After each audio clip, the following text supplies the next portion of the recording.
Hey everybody, Josh for Populi here, and people make mistakes.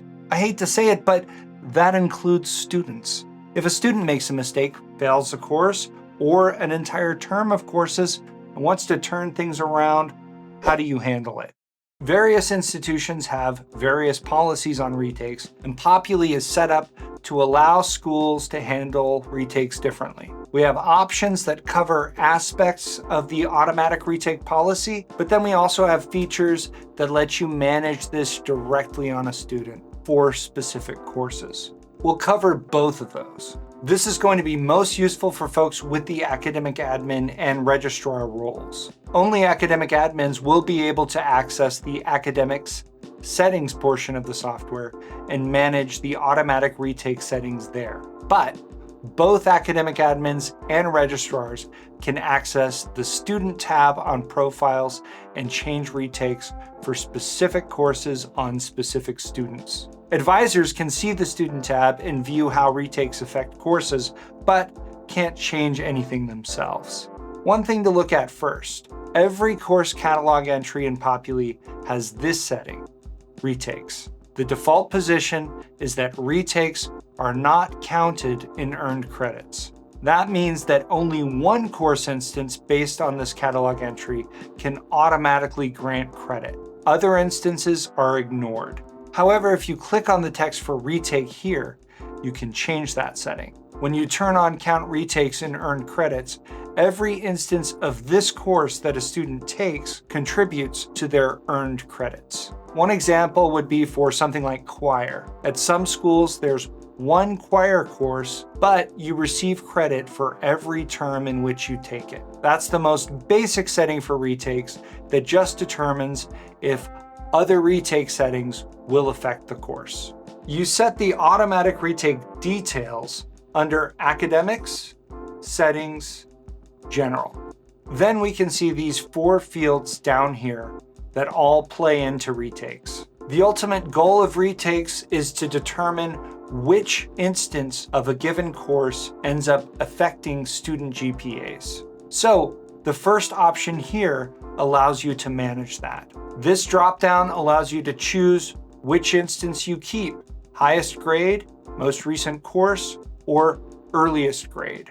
That's typically determined by whatever your school's existing policy is. You set that to conform to however you do things. Okay, the next field lets you control how this shows up on a student's transcript. As we're looking at this, remember what we mean by retaking courses. We mark as a retake the course that's being replaced. So, for example, if you're keeping highest grade, the course with the highest grade doesn't get marked as the retake because it's the course that's actually affecting the GPA. The lower graded course doesn't affect the GPA, is being replaced, and gets marked as the retake.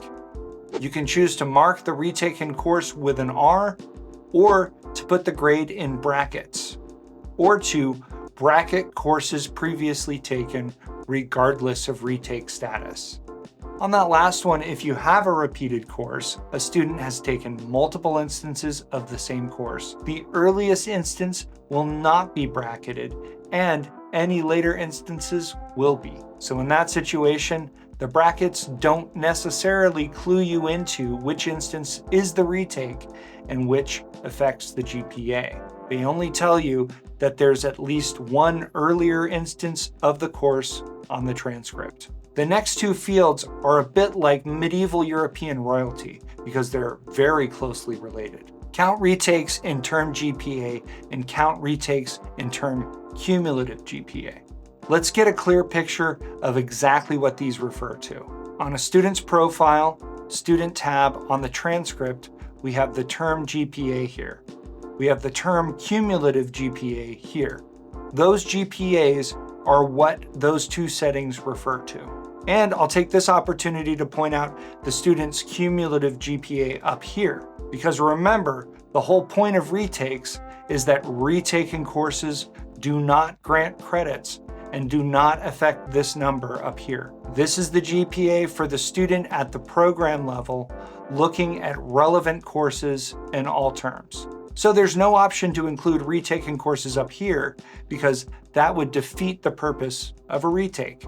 But you can still choose to show how those retakes affected those term GPAs. But it's important to keep in mind that showing the GPA affected by those courses doesn't reflect the ultimate reality of that student's program level cumulative GPA. Back to the retake settings. Remember that any changes you make to these fields need to be locked in by clicking Save up here. Those are the available retake settings. This lets you set up how things should work automatically. But since you might need to make judgment calls in certain situations, there's more that you can do on a per student basis on the actual student profile. On a student's profile, on the Student tab, on the Course Mapping tab, we have the option to allow retakes to work according to your automatic defaults, or to override those and manually exclude them from the program GPA by setting them to yes, or including them in the GPA by setting them to no. A couple of things to notice here. This won't be an option for in-progress courses until they're finalized. For students with more than one program, pay attention to this program selector. Any courses that aren't mapped to the program that you're looking at don't have the retake override selector here. But assuming that they're finalized, once they're applied to the program, you can make changes. Any changes that you make here, you'll want to make sure that you lock them in by clicking Save. There are a few additional options for retakes. On finalized course instances, you can make this change on the actual course itself on the roster. If you click Edit over on the right, you can adjust that here and then save. And when you're working with transfer credits, you also get the ability to control retakes. Wow.